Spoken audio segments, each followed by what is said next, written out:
Graças a Deus. Antes de se assentar, pegue por favor sua Bíblia. Nós vamos ler aqui o texto de hoje. Depois a gente ora e aí você se assenta. Vai passar um bom tempo assentado, né? Vamos agora ler aqui o texto que é Gálatas capítulo 3, versos 15 até 25. Estamos pregando essa série de mensagens Só a Graça, baseada aqui nos textos de Gálatas. E hoje, Gálatas 3, de 15 a 25. Eu insisto que se você perdeu alguma das mensagens, você vai lá no nosso aplicativo, acha lá, ou no nosso canal lá no YouTube, ache lá e receba, irmãos, essas mensagens são para nós, é para a nossa igreja, para nós, para a nossa edificação. E está escrito assim em Gálatas 3, a partir do 15: Falo, irmãos, como homem, ainda que uma aliança seja meramente humana, uma vez ratificada, ninguém a revoga ou lhe acrescenta alguma coisa. Ora, as promessas foram feitas a Abraão e ao seu descendente. Não diz e aos descendentes, como se falando de muitos, porém, como de um só, e ao teu descendente, que é Cristo. E digo isto, uma aliança já anteriormente confirmada por Deus, a lei que veio 430 anos depois, não pode abrogar, de forma que venha a desfazer a promessa. Porque se a herança provém de lei, já não decorre de promessa, mas foi pela promessa que Deus a concedeu gratuitamente a Abraão. Qual, pois, a razão de ser da lei? Foi adicionada por causa das transgressões, até que viesse o descendente a quem se fez a promessa, e foi promulgada por meio de anjos, pela mão de um mediador. Ora, o mediador não é de um, mas Deus é um. É porventura a lei contrária às promessas de Deus? De modo nenhum, porque se fosse promulgada uma lei que pudesse dar vida, a justiça na verdade seria procedente da lei, ou de lei. Mas a Escritura encerrou tudo sobre o pecado, para que, mediante a fé em Jesus Cristo, fosse a promessa concedida aos que creem. Mas antes que viesse a fé, estávamos sob a tutela da lei e nela encerrados para essa fé, que de futuro haveria de revelar-se, de maneira que a lei nos serviu de aio para nos conduzir a Cristo, a fim de que fôssemos justificados por fé. Mas tendo vindo a fé, já não permanecemos subordinados ao aio. Vamos orar? Ó Deus, mais uma vez te suplicamos, dá-nos compreensão da Tua Palavra, dá-nos entendimento, esclarece, ó Deus, e mais do que isso, mais do que nos dar conhecimento, dá-nos o poder do Teu Espírito Santo, dá-nos nessa noite, ó Deus, entender qual é o poder que está operando, Deus, para que essa graça seja eficiente em nós. Dá-nos clareza, Senhor, em nome de Jesus, amém. Pode se sentar, por favor. Meus irmãos, vocês sabem que nós, antes de pregar o livro de Gálatas, pregamos aqui o livro do Êxodo, e enquanto pregávamos o livro do Êxodo, nós entendemos que a lei não passou, porque muitas pessoas costumam achar que Velho Testamento, Novo Testamento. Não, agora nós estamos na graça e o que é Velho Testamento não funciona mais. Só que não é assim. Nós percebemos muito bem que a lei está vigorando. Por acaso não matarás não está em vigor mais?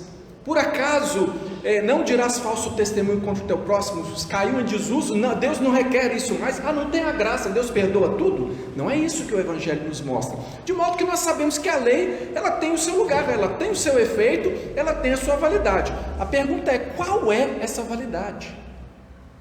A lei salva? Qual é o propósito da lei? Então o livro de Gálatas, ele responde essa pergunta. Gálatas prova que a lei não salva.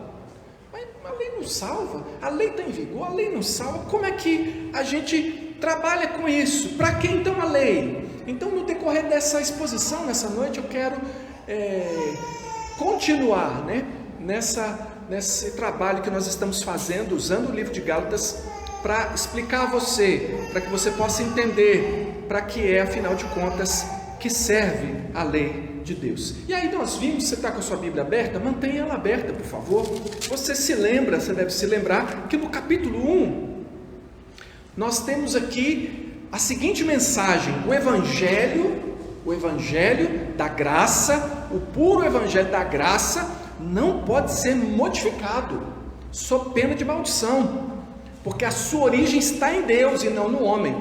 Aqui, no capítulo 1, começa aqui essa confrontação que o apóstolo Paulo faz com uma igreja, que as igrejas, né, da Galácia, porque chegaram lá os judaizantes, pessoas que estavam dizendo: não, tudo bem que você então sirva Jesus, mas só Jesus não resolve, tem que ter mais alguma coisa, vocês têm que fazer também isso, tem que circuncidar, tem que fazer tais e tais práticas, porque senão vocês não vão ser salvos. E o que o apóstolo diz aqui no primeiro capítulo é o seguinte: olha, ainda que um anjo de Deus, ou nós, se eu ficar doido e for aí e falar isso, um anjo de Deus for pregar outro evangelho que não seja esse, seja maldito. De modo que o capítulo 1 nos faz entender que o evangelho não pode ser modificado, ele não pode ser alterado, nada substitui o evangelho. O evangelho são as boas novas de salvação em Cristo Jesus, não pode ser alterado.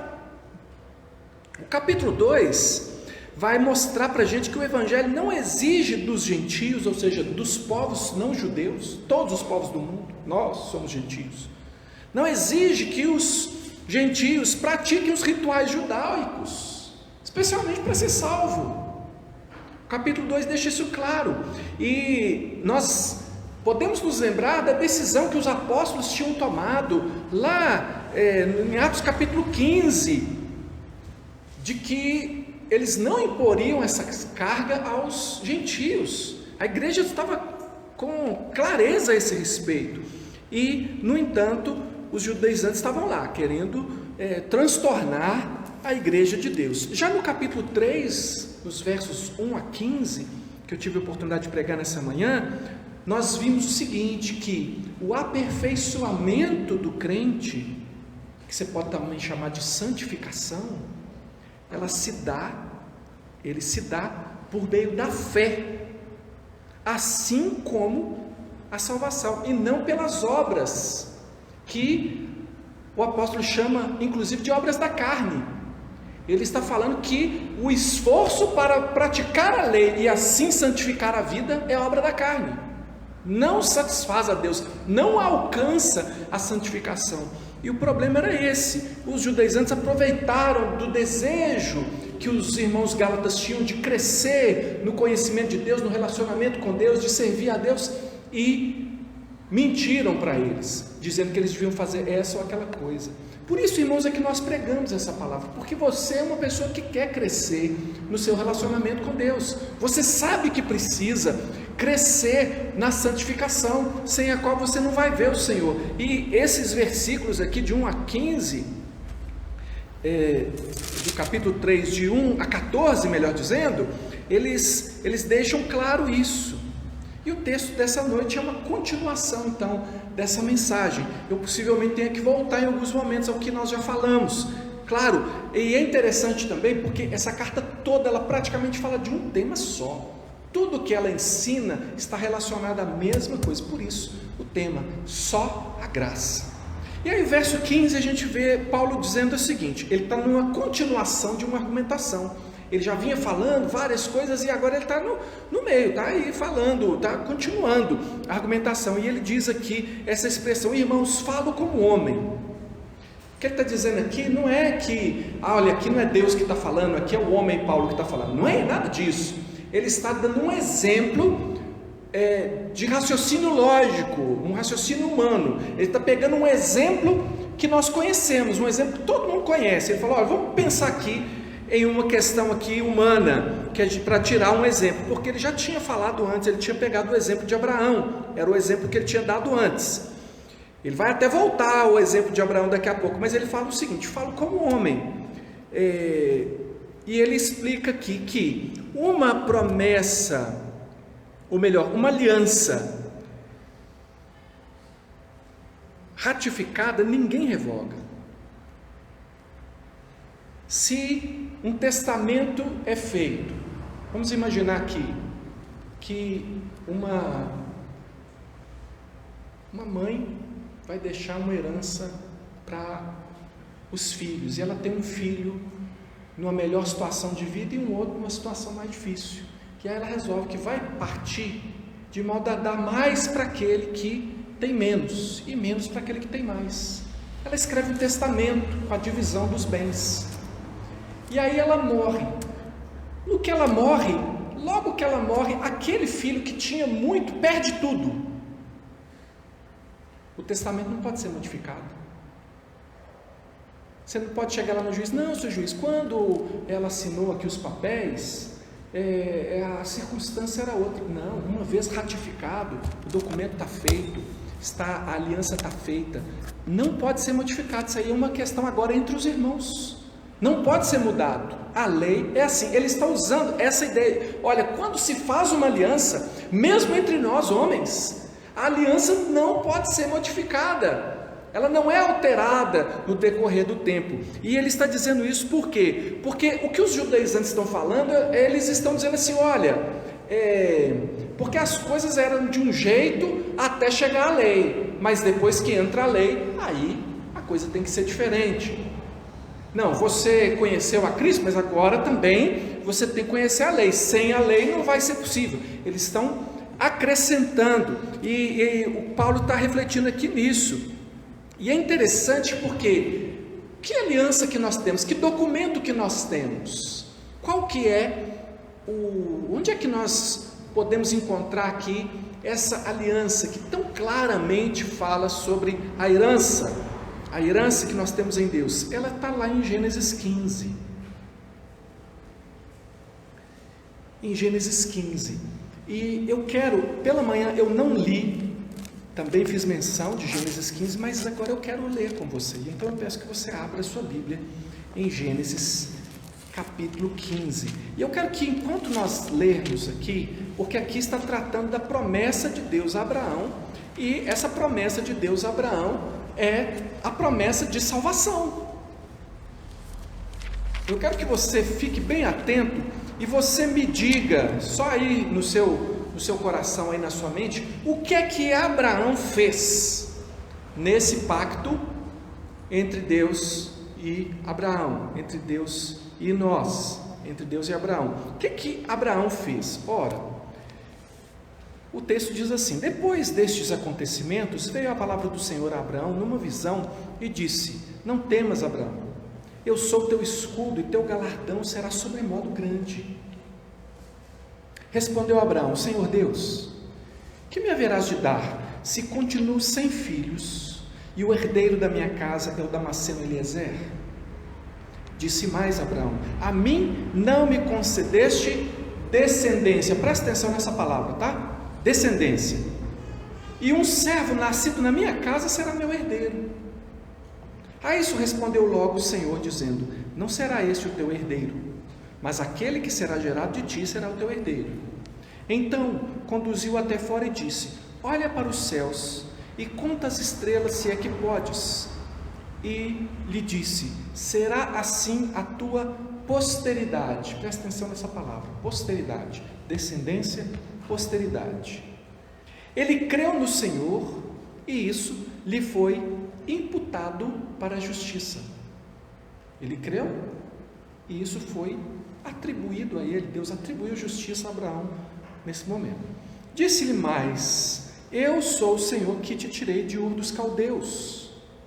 Tirei você da idolatria lá, daquele povo idólatra. Tirei você de Ur dos Caldeus para dar-te por herança esta terra. Perguntou-lhe Abraão: Senhor Deus, como saberei que hei de possuí-la? Respondeu-lhe: toma-me uma novilha, uma cabra e um cordeiro, cada qual de 3 anos, uma rola e um pombinho. Ele, tomando esses animais, partiu-os pelo meio e lhes pôs em ordem as metades, uma defronte das outras, e não partiu as aves. Aves de rapina desciam sobre os cadáveres, porém Abraão as enxotava. Uma cena grotesca, né? O que é isso? Olha, parece que não tem nexo. Ele fala: Senhor, como vou saber que vai acontecer do jeito que o Senhor falou? Qual que é a garantia disso? Aí Deus falou: vai lá e pega os animais e parte. Parece que Deus não está respondendo, mas Abraão sabia que isso era a resposta, porque naquele tempo assim se faziam os pactos, assim se faziam as alianças. Se pegava os animais, partia, colocava de um lado e de outro, e os dois envolvidos no pacto, na aliança que estava sendo feita, passavam pelo meio dos animais, e assim ficava, era como se eles estivessem dizendo para todos os que estivessem vendo: estes dois estão fazendo uma aliança de sangue. Aquele que quebrar esta aliança, o sangue dele responderá pela quebra desse pacto. Então era um pacto muito sério, era um pacto de vida. Veja, a tua descendência será como as estrelas do céu. Como é que vai ser isso, Deus? Pega os animais. Aí ele partiu os animais e ficou lá esperando, enxotava as aves, esperando o que Deus ia fazer. Veja o verso 12: ao pôr do sol, caiu profundo sono sobre Abraão, e grande pavor e cerradas trevas o acometeram. O que aconteceu com Abraão? À noite, pegou no sono. Ele estava esperando, demorou. Anoiteceu e ele continuava esperando. Deus mandou esperar lá, está esperando. Aí ele caiu no sono. Então lhe foi dito: sabe com certeza que a tua posteridade, presta atenção nessa palavra de novo, já falei, descendência, posteridade, agora de novo, posteridade, será peregrina em uma terra alheia, e será reduzida à escravidão, e será afligida por 400 anos, mas também eu julgarei a gente que tem de sujeitar-se, e depois sairão com grandes riquezas. Lembra quando foi isso? Êxodo. E tu irás para os teus pais em paz, serás sepultado em ditosa velhice. Na quarta geração tornarão para aqui, porque não se encheu toda a medida da iniquidade dos amorreus. E sucedeu que, posto o sol, houve densas trevas, e eis um fogareiro fumegante, uma tocha de fogo, que passou entre aqueles pedaços.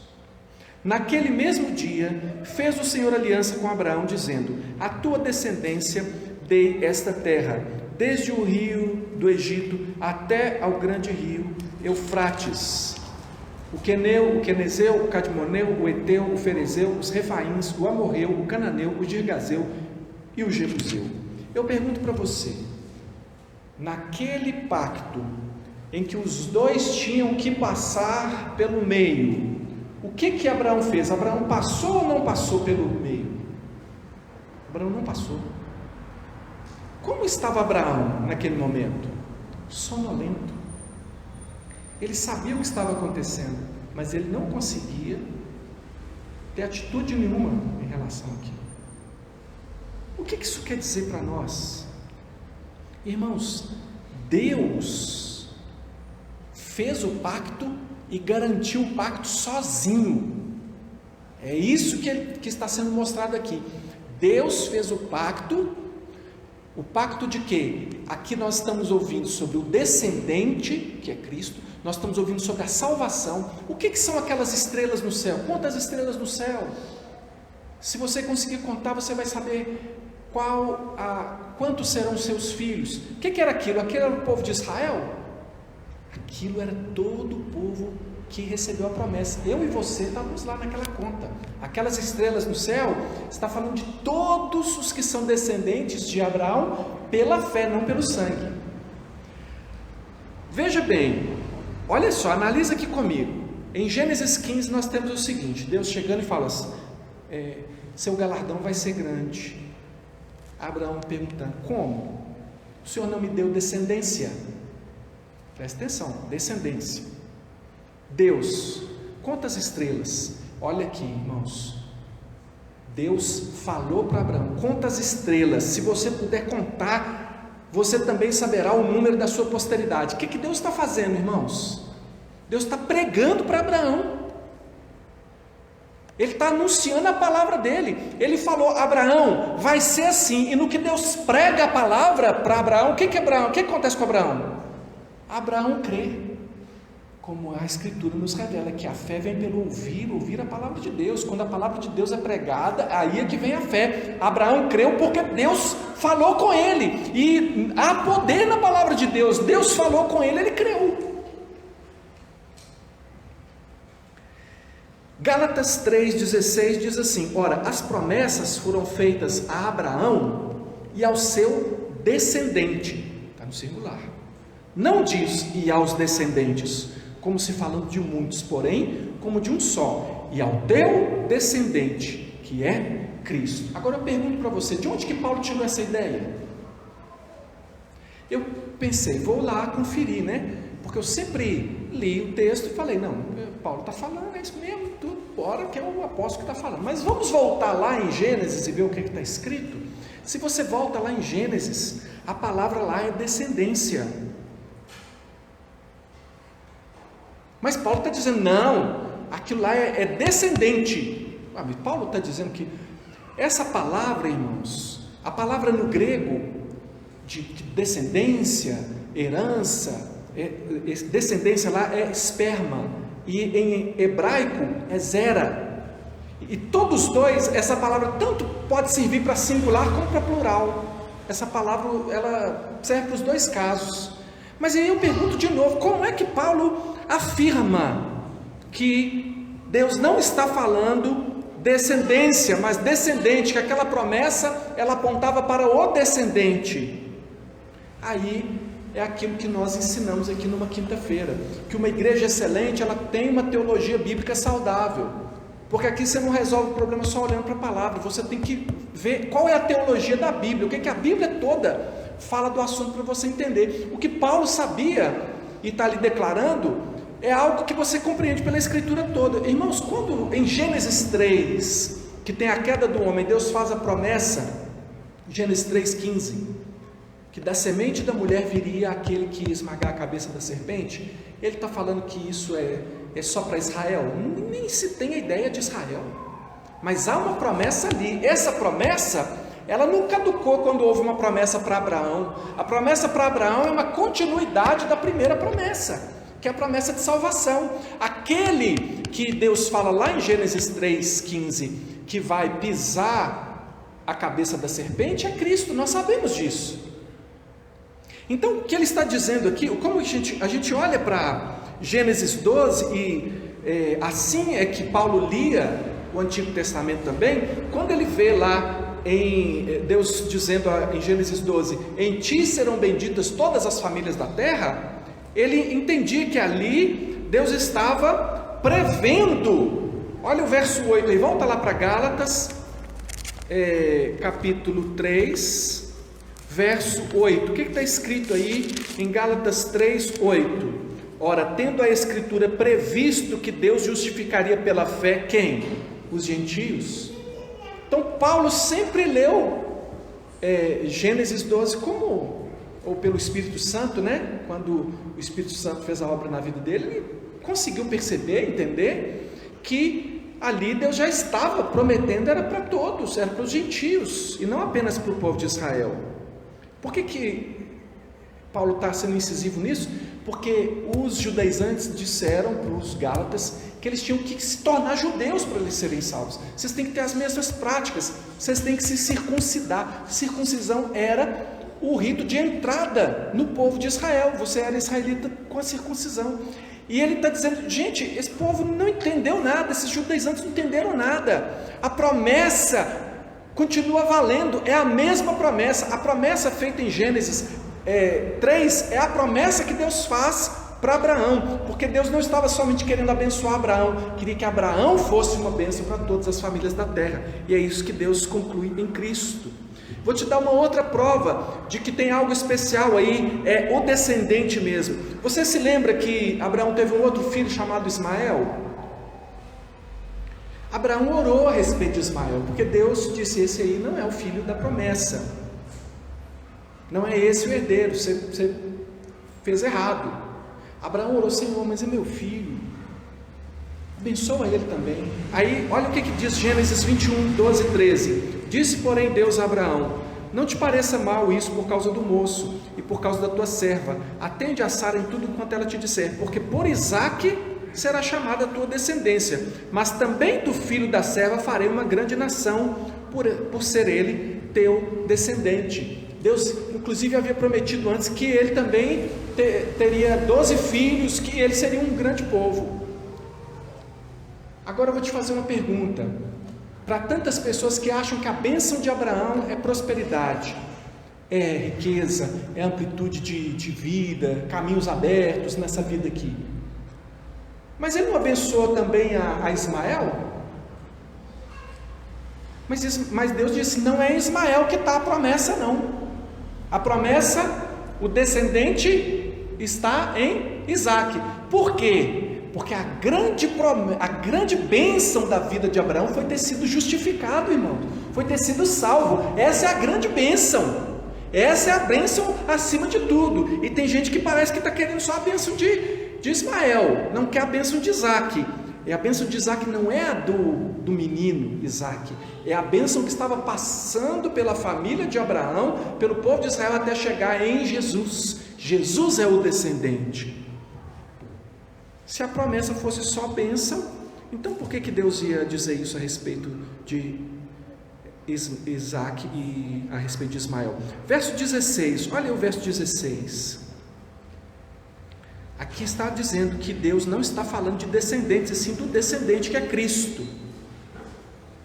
Deus não fala com Abraão a respeito de uma pátria, não fala a respeito de um país, não fala a respeito de um povo, não fala a respeito de terra. Como é que foi que Abraão entendeu isso? E como que você precisa entender isso? Nós precisamos olhar para a Escritura. A bênção, a pátria em Isaque tem duas dimensões. Em Ismael tem uma dimensão só. A bênção para Ismael é terrena. A bênção em Isaque tem duas dimensões. Eu vou mostrar para você outros textos bíblicos que eu não vou precisar nem pregar, vou precisar só ler para você entender. Olha, abre aí em Hebreus 11, 8 a 10. Nós vamos ler alguns trechos aí de Hebreus 11. Hebreus explica então como é que Abraão via aquela promessa. Será que Abraão via essa promessa como sendo a nação de Israel? Hebreus 11, 8 a 10 diz assim: pela fé, Abraão, quando chamado, obedeceu a fim de ir para um lugar que devia receber por herança, e partiu sem saber aonde ia. Pela fé, peregrinou na terra da promessa como em terra alheia, habitando em tendas com Isaque e Jacó, herdeiros com ele da mesma promessa, porque aguardava a cidade que tem fundamentos, da qual Deus é arquiteto e edificador. Abraão estava esperando mesmo, era aquela terra, ou ele tinha uma esperança superior àquela terra? A esperança dele era superior. Ele está olhando para a cidade. Que cidade é essa, irmão? É a Nova Jerusalém. Ele está olhando para a cidade. Ele tinha esperança muito maior do que ser abençoado. Ele entendia que Deus estava processando aquela promessa de salvação lá de Gênesis capítulo 3, verso 15. Hebreus 11, 13 e 16. Olha de novo aí. Todos estes, falando de vários, chamados heróis da fé, todos estes morreram na fé, sem ter obtido as promessas. Aí, irmãos, eles não obtiveram as promessas, não? Josué não obteve a promessa da queda das muralhas de Jericó, não obteve a promessa da entrada na terra, não obteve, não? Todos esses, nenhum deles recebeu a promessa? Não, porque a promessa não era a bênção na vida deles, era maior do que a bênção na vida deles. A promessa era superior. Olha, todos morreram sem ter obtido as promessas, vendo-as, porém, de longe, e saudando-as, e confessando que eram estrangeiros e peregrinos sobre a terra, porque os que falam desse modo manifestam estar procurando uma pátria. Mas se na verdade se lembrassem daquela de onde saíram, teriam oportunidade de voltar, mas agora aspiram uma pátria superior, isso é celestial. Por isso Deus não se envergonha deles, de ser chamado seu Deus, porquanto lhes preparou uma cidade. Irmãos, todos estes que morreram na fé aqui, não morreram simplesmente na fé da bênção, não. Eles morreram na fé da nossa história, da história da redenção, da história que conclui lá com a volta de Jesus e com a eternidade nos céus. Eles tinham, ainda que eles não tivessem toda a clareza que nós temos hoje, mas eles estavam olhando era para essa pátria celestial. Eles não guiaram a sua vida pelas bênçãos terrenas, ainda que eles as tenham recebido. Mas aqui em Hebreus diz assim: eles não receberam as promessas, porque as promessas são aquelas que estão ainda guardadas para nós na eternidade. As promessas são aquelas que em parte nós já desfrutamos, porque nós somos o povo que eles esperavam fosse salvos. Nós fazemos parte da nação que Abraão olhou para as estrelas para nos ver, e nós somos realidade hoje. Então essas promessas ainda estão se concretizando, e a verdadeira promessa no singular é Cristo. Olha que diz Hebreus 11, 39 e 40. Ora, todos esses que obtiveram bom testemunho por sua fé, não obtiveram, contudo, a concretização da promessa, por haver Deus provido coisa superior a nosso respeito, para que eles, sem nós, não fossem aperfeiçoados. Porque a promessa é completa quando a igreja se completa, e nós estaremos eternamente no céu. Então o verso 17 diz assim, e digo isto, uma aliança já anteriormente confirmada por Deus, a lei que veio 430 anos depois, não pode abrogar, de forma que venha desfazer a promessa. Irmãos, a salvação é uma promessa de Deus, é um ato de Deus. Essa promessa, ela veio muito antes da lei de Moisés. O que os judaizantes estavam ensinando ao povo é que se eles cumprissem a lei de Moisés, eles seriam salvos. Ora, e os que nasceram antes? A lei não veio para dar salvação para ninguém. Qual o sentido de esperar que as obras da lei pudessem conceder direitos na pátria celestial, diante desses textos todos que nós vimos aqui? Todos morreram na fé sem obter a promessa. Eles olharam para a promessa, não para o que eles estavam fazendo, não para a lei, não para a capacidade deles de vencer todas as coisas ali, de agir. Confiar na lei para a salvação, e digo mais, isso importa muito para nós aqui, confiar no esforço humano para a santificação, é o mesmo que se desfazer das promessas de Deus. Olha o que diz aqui, o 17. A lei que veio 430 anos depois não pode abrogar de forma que venha a desfazer a promessa. Confiar na lei, portanto, é o mesmo que desfazer-se da promessa, porque ou você vai confiar na lei, ou você vai confiar na graça, ou você vai confiar na sua capacidade, ou você vai confiar no poder de Deus. Quem está agindo o tempo todo é o poder de Deus, é o poder de Deus que faz a roda girar, não é o contrário. Então, Paulo chama os Gálatas aqui, irmãos, no capítulo 3, verso 1, ele chama eles de insensatos. Gente, vocês perderam o senso, vocês não têm discernimento de como são as coisas na graça, de como opera o poder de Deus, porque aqui ele vai chamá-los para isso, vai falar assim, afinal de contas, vocês foram convertidos, foi pelas obras da lei, foi isso que foi apresentado a vocês, ou foi pela pregação da fé?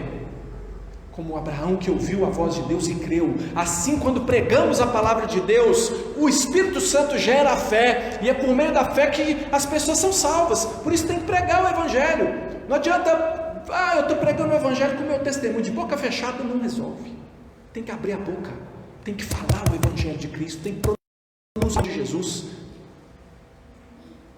E ele diz também o seguinte, vocês estão como que enfeitiçados. Ele fala, quem vos fascinou? Ou seja, quem é que botou na cabeça de vocês? Ele chega a perguntar, fala assim, fala para mim aí, aquele que vos concede o Espírito Santo, eu falei disso de manhã, aquele que vos concede não é que concedeu, porque no primeiro ele fala assim, vocês receberam, passado, a salvação foi por meio da pregação da fé, ou foi pelas obras da lei? Agora ele fala aquele que vos concede, ou seja, porque Deus concede o Espírito à igreja, continua concedendo, o Espírito Santo continua aí, não voltou para o céu não. E ele ainda dizia, aquele que opera milagres entre vocês, Deus continua operando. E ele está perguntando assim, afinal de contas, esses milagres que Deus opera no meio de vocês, eles são através do que? Você está conseguindo esses milagres? É através da lei que vocês estão praticando? Vocês estão doidos? Irmãos, nós não produzimos nada com o nosso esforço. Tudo é movido pela obra do Espírito Santo. Tudo vem da obra de Deus. Ele é o autor e ele é o consumador. O fundamento da nossa salvação é a promessa de Deus.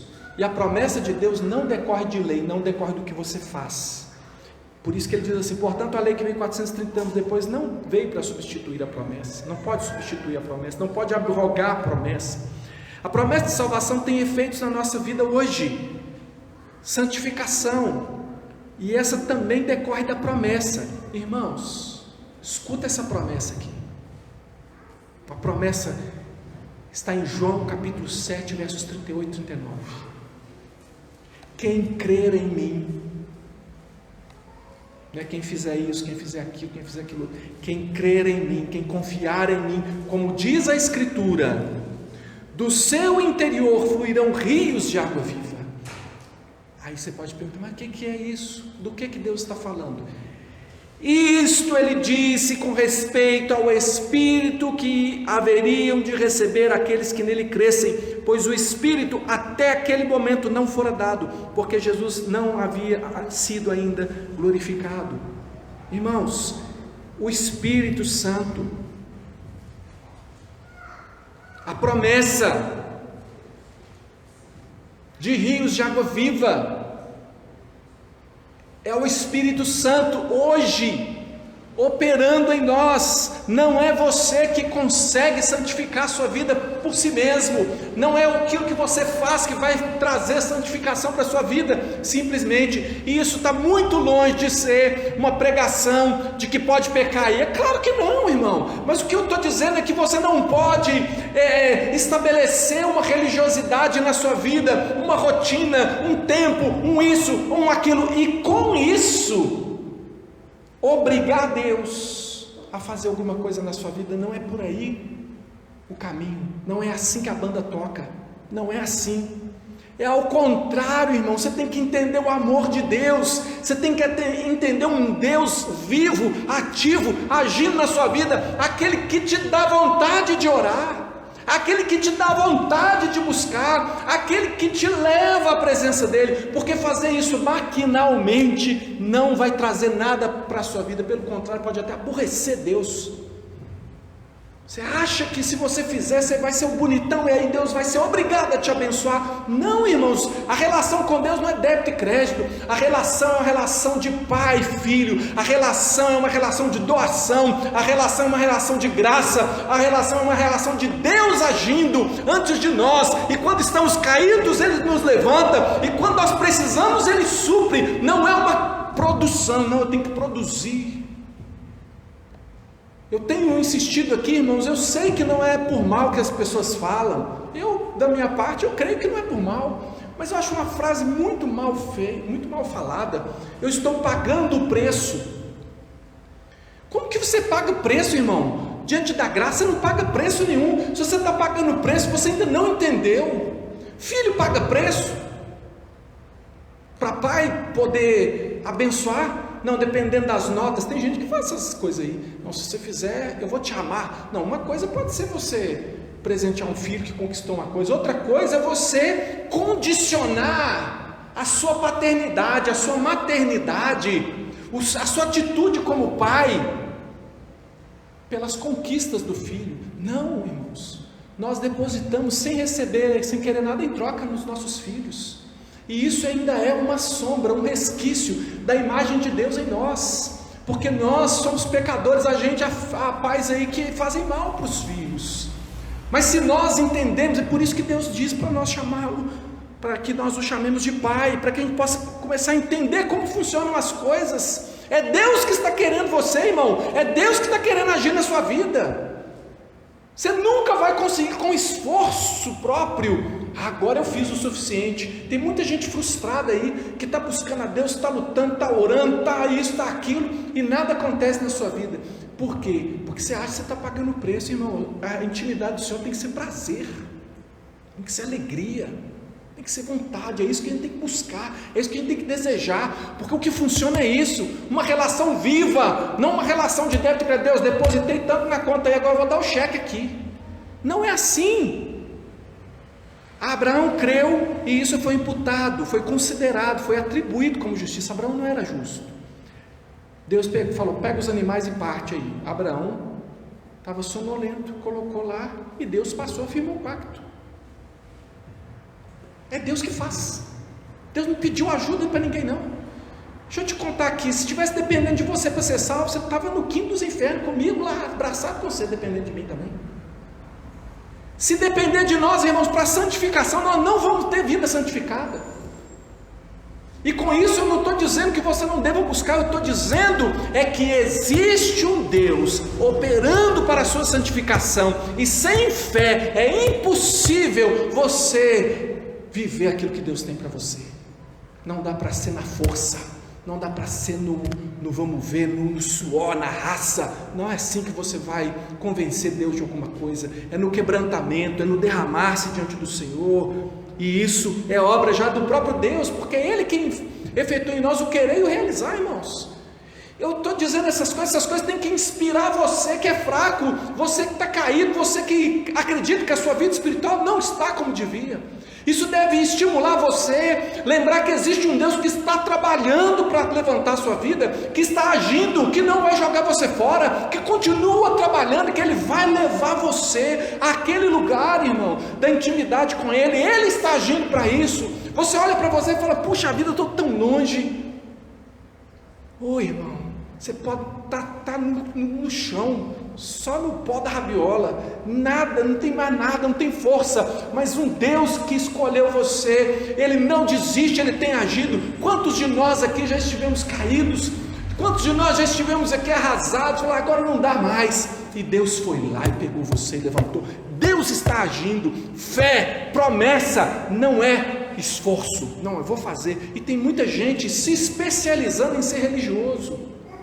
Ele tem a leitura da Bíblia, ele tem o tempo de oração, e aquilo tudo vai virando uma maquininha, mas não tem vida, porque ele acha que ele tem que fazer para ele conseguir poder. Irmão, confiar na carne, nas obras humanas, para salvação e santificação é negar a promessa. O verso 18, olha aí o verso 18: porque se a herança provém de lei, já não decorre de promessa, mas foi pela promessa que Deus a concedeu gratuitamente a Abraão. Ou a aliança com Deus é mantida pelas obras, ou pela graça, que é decorrente da promessa. As duas é impossível, porque a confiança em uma anula a confiança na outra. Então você não pode, nem eu posso, confiar no esforço carnal. Eu estou dizendo carnal porque ele fala assim: como é que vocês estão se aperfeiçoando na carne? E carne aqui em Gálatas, mais adiante nós vamos ver quais são as obras da carne. Ele está comparando a mesma coisa. Se aperfeiçoar na carne é agir carnalmente para buscar coisas espirituais. Não vai dar em nada.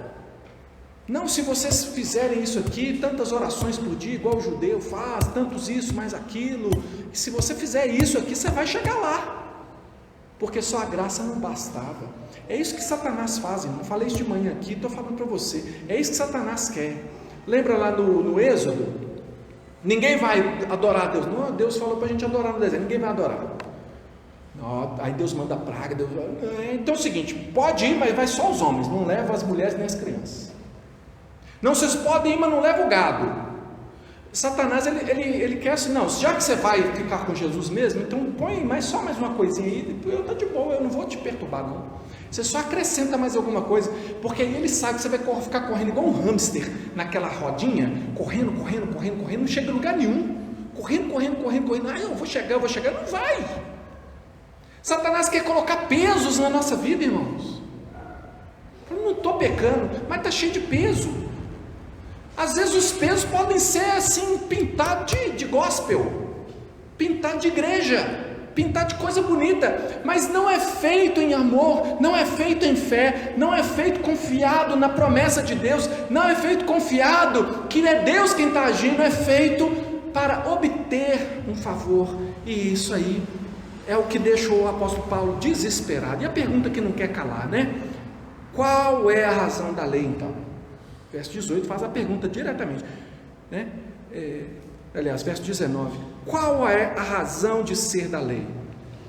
Rapidamente eu vou falar para você qual a razão.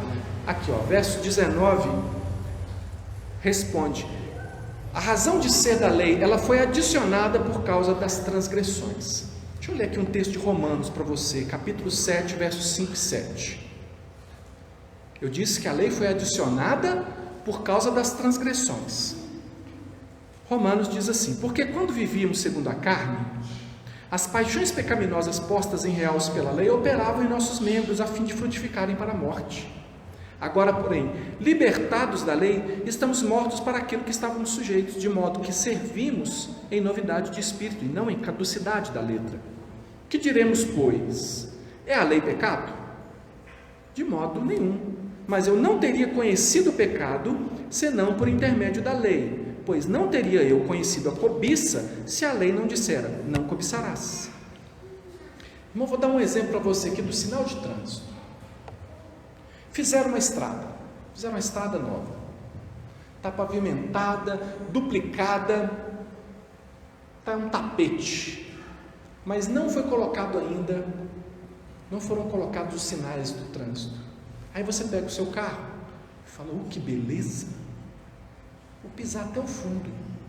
Aí você pisa, você vai a 120, 140, 180, mas não tem nenhuma placa falando quantos quilômetros tem que estar naquela estrada. Eu pergunto para você, porque a placa não está lá, você está certo? Irmãos, a lei foi dada para mostrar o nosso erro. Ela não foi dada para que você seguisse a lei e então fosse salvo. A lei é a placa de sinalização. Para a gente tirar a carteira, a gente tem que aprender a legislação de trânsito. Existe um porquê de onde estão as placas, mas onde não tem placa também você obedece. Você sabe que no cruzamento, quem vem à direita tem preferência. Se você ignorar, porque você passou e ninguém bateu em você, não significa que você se deu bem, não significa que você não estava errado por ter passado sem olhar. É sua obrigação olhar pela sua vida. Mas acontece que quem de nós aqui nunca atravessou fora da faixa? Você que não dirige, fala, essas aí nada serve para mim. Já atravessou fora da faixa de atravessar? Da faixa lá? Pois também é transgressor da lei. A lei não torna, por exemplo, quem passa pela faixa certo. Ela só diz quem está certo e quem está errado. Ela não tem poder, a placa não tem poder de me fazer estacionar no lugar certo. Eu estaciono onde eu quiser, eu posso parar em fila dupla se eu quiser. Se eu quiser, eu pego meu carro e paro atravessado da rua. As consequências é outra coisa, mas eu dou conta de fazer. Então, a lei, ela teria sido nos dada com esse objetivo, pelo contrário, ela só mostra. E aí, quando fala, cobiçar é pecado, pronto, agora eu sei que eu estou errado. Mas quando você não sabia, você estava certo? Não, estava errado também.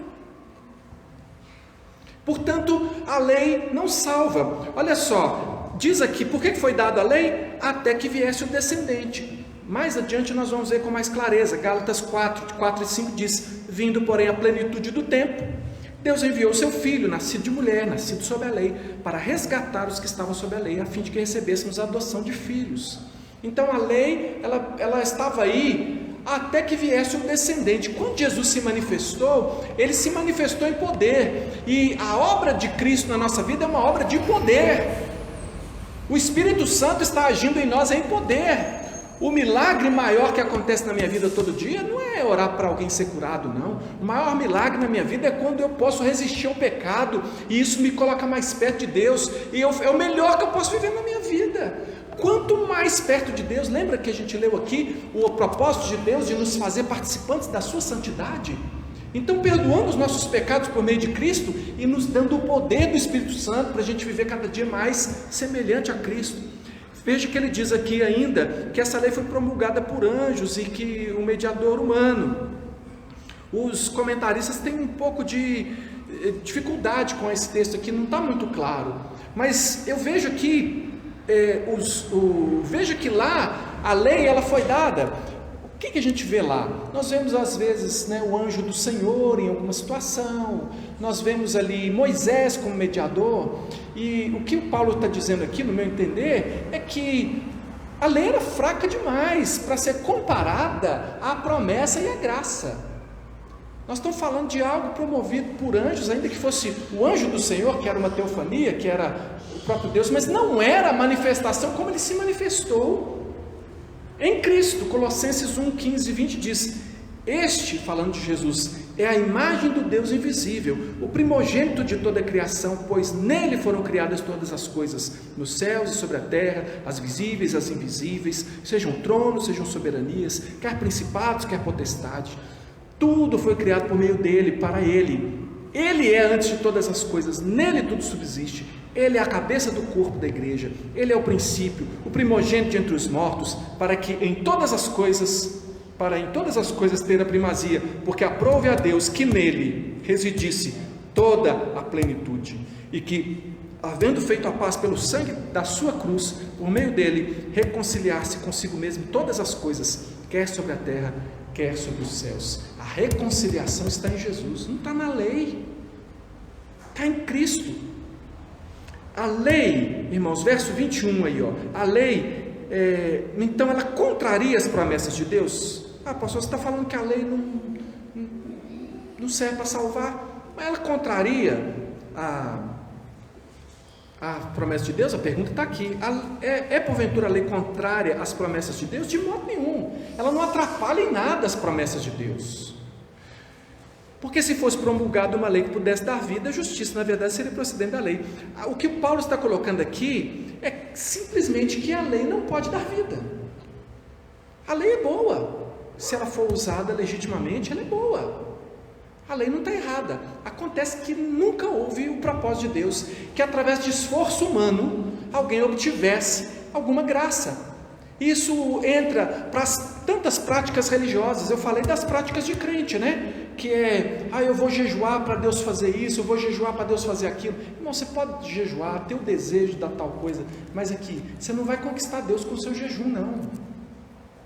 Se você não amar a Deus para jejuar, independente de qualquer coisa, você não vai provar nada para Deus. Você quer colocar Deus contra a parede? Deus não aguenta o jejum.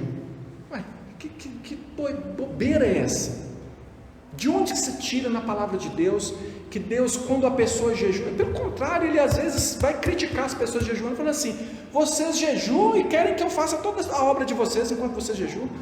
Vocês nem entendem o relacionamento comigo, ainda ficam aí jejuando, vocês estão passando fome, está jejuando não.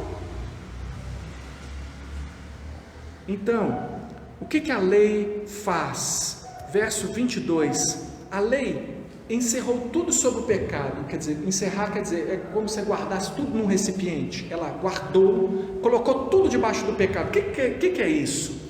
Ela mostra para nós com clareza que nós somos culpados. Irmãos, isso gera arrependimento. Arrependimento é meio caminho andado. Coloca tudo sobre o pecado. Olha o verso 22, eu vou ler. Mas a Escritura encerrou tudo sobre o pecado, para que, mediante a fé em Jesus Cristo, fosse a promessa concedida aos que creem. Tudo sobre o pecado, arrependimento, para que pela fé, arrependimento e fé é o quê? Quem é que fez curso aí com a gente? Arrependimento e fé é conversão. Conversão tem dois elementos nela. Só é convertido aquele que se arrepende e crê na obra de Jesus. Só arrependimento é remorso. E uma coisa que chamam de fé, que na verdade é uma confissão positiva, fé sem arrependimento é religiosidade. Não, eu creio, mas não arrepende de pecado, você não precisa de salvação não. Isso aí é conversa fiada. Isso é religiosidade. Mas fé e arrependimento, eu não mereço, mas Cristo mereceu por mim. Eu não consigo fazer, mas Cristo fez tudo por mim. Eu não tenho força, mas eu recebo o poder do Espírito Santo. Arrependimento e fé. Aí a vida anda. Versos 23 a 25 diz que a lei serviu de aio, ou seja, um tutor, um professor, até que viesse a fé, que na verdade não é até que as pessoas começassem a ter fé, não. Fé desde o Jardim do Éden lá, eu creio que Adão creu quando Deus disse que ia dar o descendente da semente da mulher, viesse Cristo. Então a lei, ela nos conduziu todas as pessoas, mostrando a sua necessidade até que viesse Cristo. É uma outra maneira de dizer o seguinte: olha, a fé é tipo um professor, mas você não compara a função de um professor com a função de um pai. É um tutor até que viesse o descendente. Até que, veja que as palavras, elas são sempre em relação à paternidade, já viu? Porque nós fomos depois feitos filhos adotivos. Então, é uma linguagem familiar. Não existe comparação entre a função de um professor, por mais que possa ser exaltadas as qualidades de um professor, com o papel do pai e da mãe. Então é comparar a lei com a promessa, é comparar um tutor com o pai. O professor é muito bom, mas o pai é que é essencial. Os pais é que são essenciais. Então, irmãos, eu termino aqui lembrando vocês do seguinte, e aí nós vamos orar. 1 Timóteo 1,8 diz o seguinte: sabemos, porém, que a lei é boa se alguém dela se utiliza de um modo legítimo. Tudo aquilo que Deus nos manda fazer, se você fizer baseado em fé, funciona. Você vai orar em fé. Tem gente chamando confissão positiva de fé, pensamento positivo. Não, você tem que fazer isso com fé. Não posso pensar o contrário, tenho que pensar que vai dar certo. Não, esse negócio de pensar que vai dar certo é pensamento positivo, gente. A fé é uma entrega a Deus.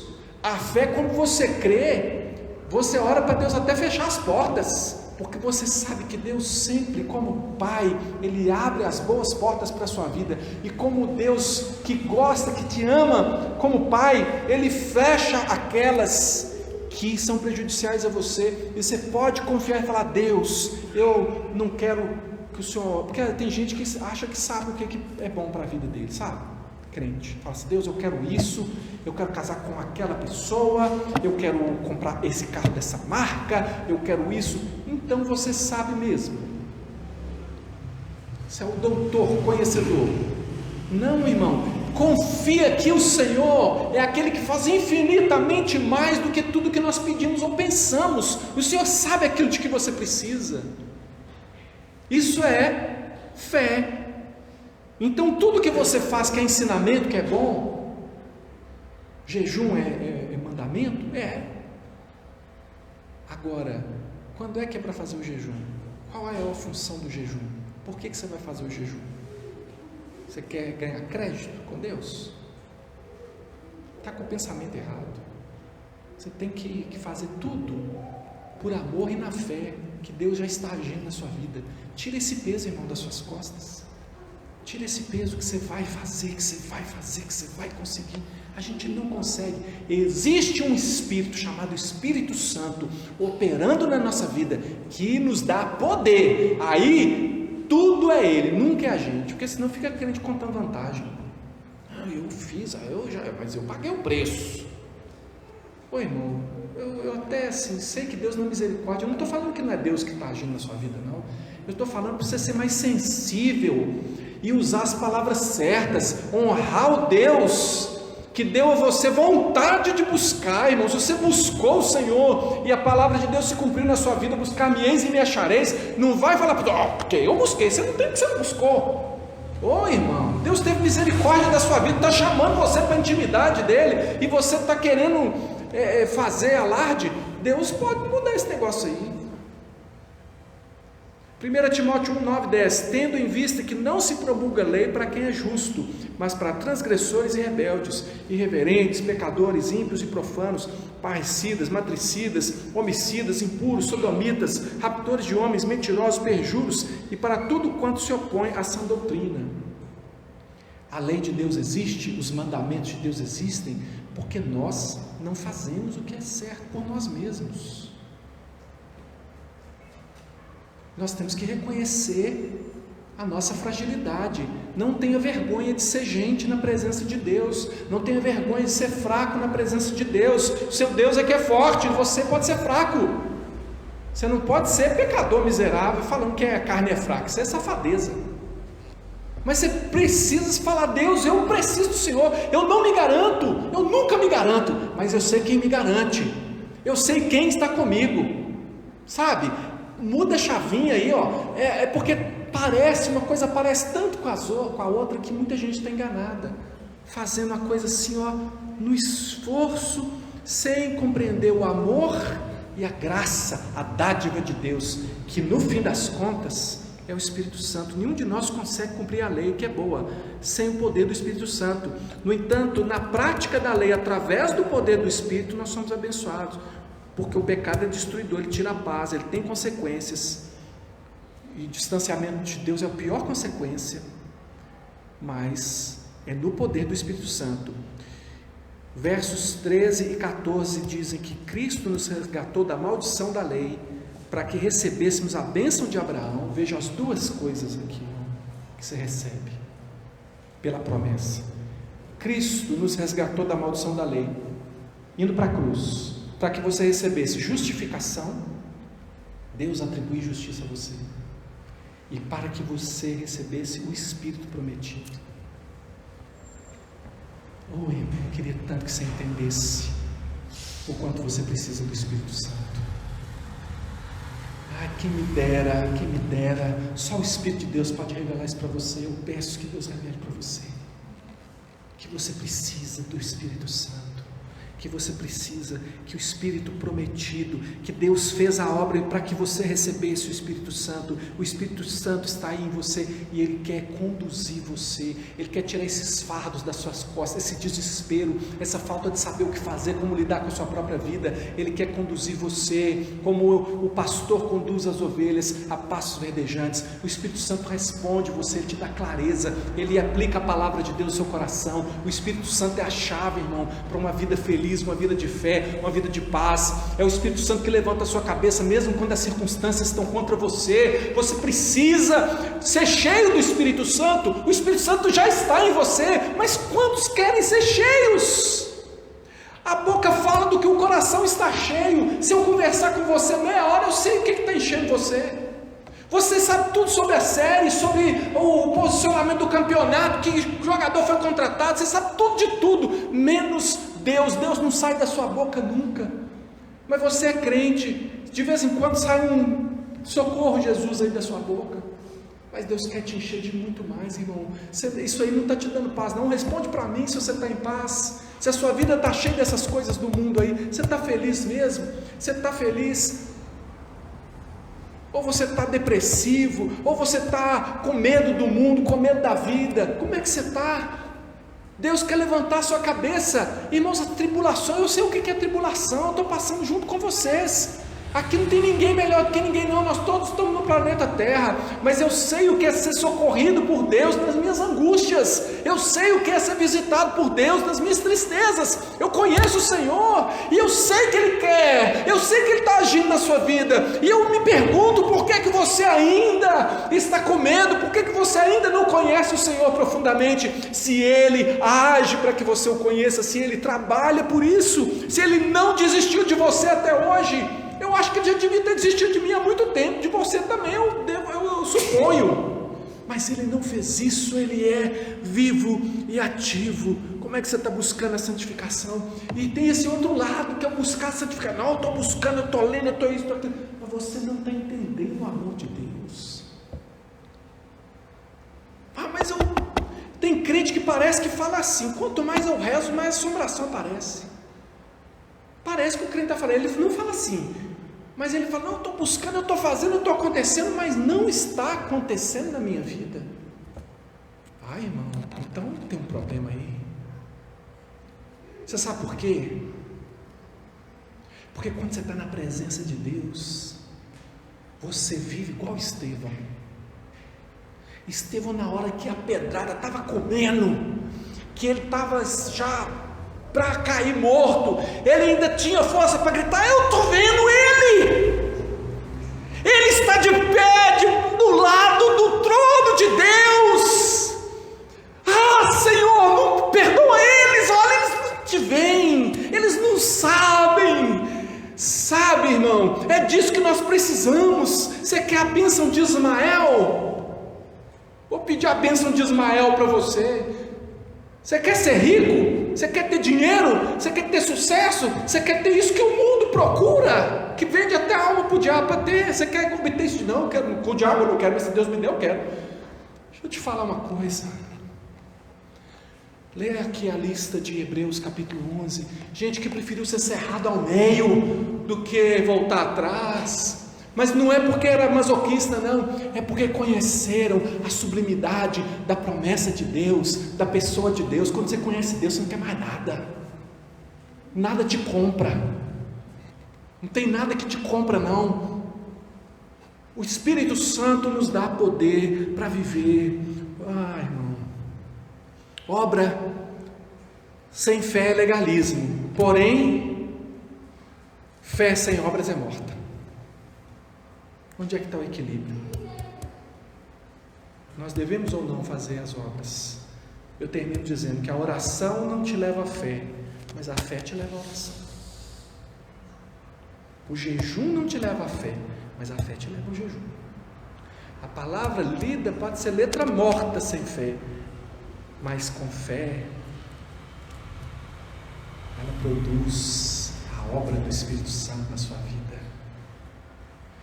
E é para essa vida cheia de Deus, essa vida plena e abundante, que é a convocação do Evangelho. E eu quero orar então com você a esse respeito. Feche os seus olhos, fica de pé no seu lugar, feche os seus olhos. Essa é uma mensagem para os fracos.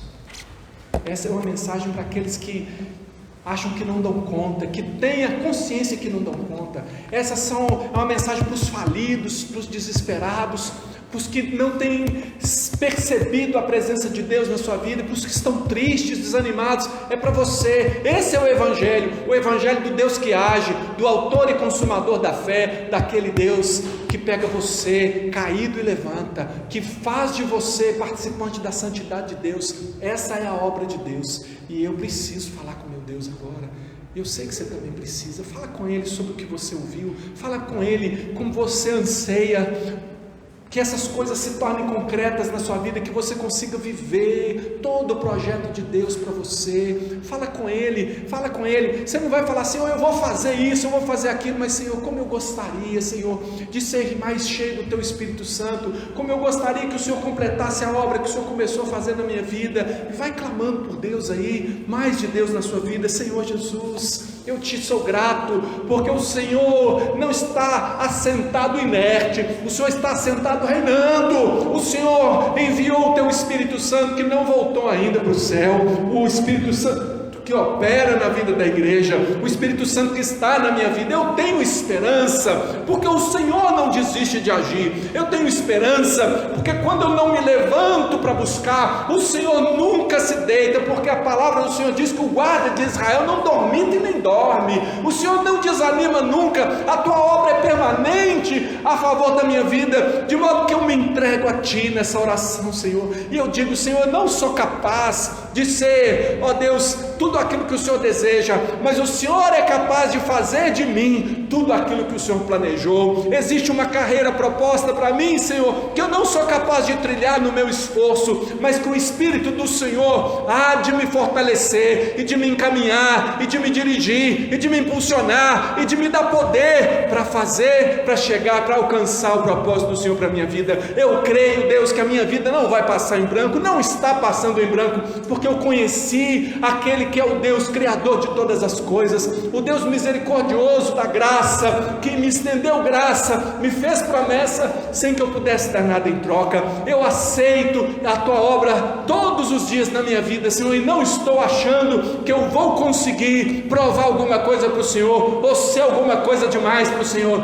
mas eu tenho certeza que eu vou experimentar da intimidade do Senhor, porque a intimidade do Senhor também é prometida. Ó Deus, eu creio que porque o Senhor é misericordioso, porque dependendo dos meus méritos nunca vou conseguir, mas pela obra do Senhor eu vou experimentar mais de Deus, mais do Senhor todos os dias. O que eu estou pedindo para mim, o que eu creio para mim, Senhor, é o que eu peço e o que eu creio para a igreja do Senhor, para a nona igreja presbiteriana, para todos os irmãos que estão ouvindo essa mensagem, porque o Senhor enviou essa mensagem, e essa mensagem não volta vazia. Ah, Senhor, fortalece agora pelo teu Espírito a tua igreja, para que nós possamos viver na graça, só pela graça, confiando na graça, ó Deus, fazendo como o apóstolo Paulo, nos gloriando nas nossas fraquezas, porque quando somos fracos, aí que nós somos fortes, porque o teu poder se aperfeiçoa na fraqueza, e quando o Senhor age, mesmo nós sendo fracos, é o nome do Senhor que é exaltado, é o Senhor que é glorificado. Ninguém nunca vai falar nosso nome, nós não queremos isso,